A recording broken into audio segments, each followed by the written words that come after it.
अस्सलाम वालेकुम, कैसे हैं आप सब लोग। आज मैंने अम्मी को कन्विंस कर लिया कि वो आपसे अपने कैरेट हलवे की रेसिपी शेयर करेंगी। अस्सलाम वालेकुम। सबसे पहले आप लेंगे 5 पाउंड कैरेट्स, उनको अच्छी तरह कद्दूकश करके मैंने मशीन में किया, आप वैसे भी कर सकते हैं। तो उसको एक बर्तन में डाल दें।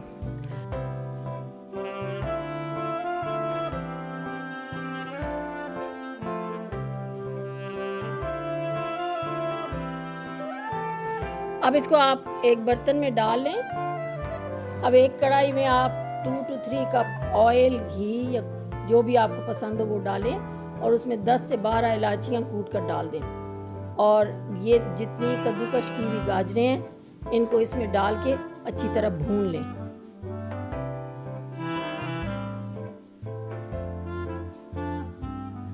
इसको तकरीबन 15 से 20 मिनट तक आप गाजरों को भूनेंगे ताकि इसकी जो एक कच्ची स्मेल होती है वो चली जाए। उसके बाद आपने इसमें 2 कप दूध डाल देना है। अब ये दूध के अंदर ये गाजरें जो हैं वो गल जाएंगी। अब जब तक दूध इसका खुश्क नहीं हो जाता उस वक्त तक आपने गाजरों को फुल उस पे फ्लेम पे चलाना है। अब आपने इसको हिलाते रहना है ताकि गाजरें नीचे ना लग जाएं जब तक दूध इसके अंदर से खुश्क ना हो जाए। अच्छा, दूध डालने के थोड़ी देर के बाद आपने इसमें 2 कप शुगर भी डाल देनी है और साथ साथ वो भी पकती रहेगी, वो भी थोड़ा सा पानी रिलीज करेगी।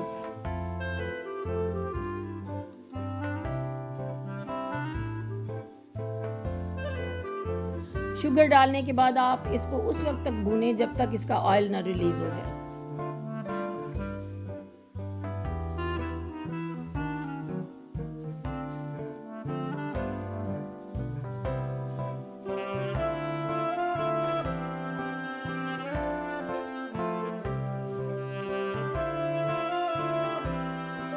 फिर हम इसमें मावा डाल देंगे और मावा डालने के बाद आप इसको 5 मिनट तक खिलाते रहेंगे।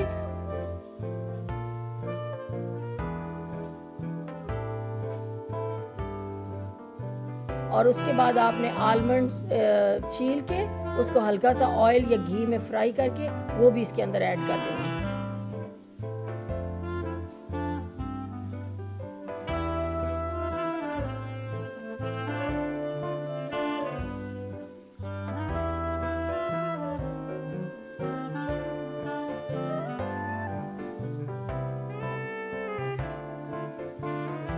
देखिए अब हम इसको भून रहे हैं। इसमें मैंने मावा भी डाल दिया है, बादाम भी ऐड कर दिए हैं। अब मैं उस वक्त तक इसको भूनती रहूँगी जब तक ये सही तरीके से गाजरें भून ना जाएं, ऑयल अच्छी तरह रिलीज़ ना हो जाए। मुझे थोड़ा सा मावा कम लगा, मैं थोड़ा सा और डाल रही हूँ। आपको जिस तरह पसंद हो आप उतना डालें, थोड़ा डालें या ज़्यादा, आपकी मर्ज़ी।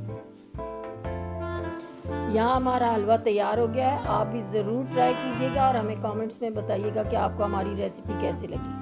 Thank you so much for watching. Please हमारी वीडियोस को लाइक करें और शेयर करें अपने फैमिली और फ्रेंड्स के साथ, और हमारे चैनल को भी ज़रूर सब्सक्राइब करें। मुझे और मेरी फैमिली को दुआओं में याद रखिएगा। ओके, अल्लाह हाफिज़। I hope you like my अम्मीज़ recipe. Please subscribe for more content like this. इंशाल्लाह नेक्स्ट वीडियो में मिलते हैं। टेक केयर, अल्लाह हाफिज़।